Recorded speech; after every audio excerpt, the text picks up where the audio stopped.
68वें श्लोक में कृष्ण कहते हैं कि जब मनुष्य अलग अलग विषयों पर भागता है, अलग अलग विषयों से तात्पर्य है अलग अलग चीज़ों पर, जैसे काम्य बुद्धि से प्रेरित होके कभी धन की ओर, कभी देह के सुख की ओर, तो कभी अपने कुटुंब के कल्याण की ओर या अपने प्रियजनों के कल्याण की ओर।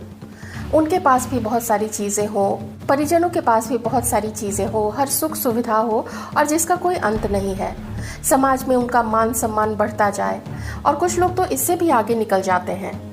मान सम्मान से बढ़कर वो चाहते हैं कि दूसरे लोग उनसे भय खाएं और अपनी अहंकार शक्ति को बढ़ाने के लिए फिर वो आपराधिक कार्यों में लिप्त होते हैं और अंततः अपनी अधोगति में प्राप्त होते हैं।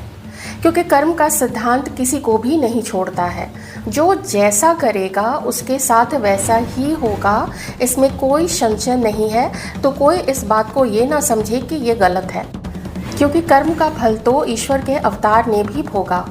और इसके द्वारा परमात्मा संदेश यही देना चाहते थे कि भले ही आप अपना पूरा जीवन सात्विक तरीके से व्यतीत करने में लगा दीजिए, किंतु एक छोटे से छोटा गलत कार्य भी उसका फल देकर ही जाता है।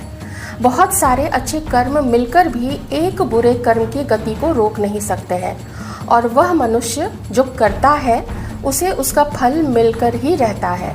जब अवतारी पुरुष उससे नहीं बच पाए तो हम और आप क्या बच पाएंगे। इंद्रियाणाम ही चरताम यन्मनो अनुविधीयते तदस्य हरति प्रज्ञां वायुर्नावमेवाम्भसि।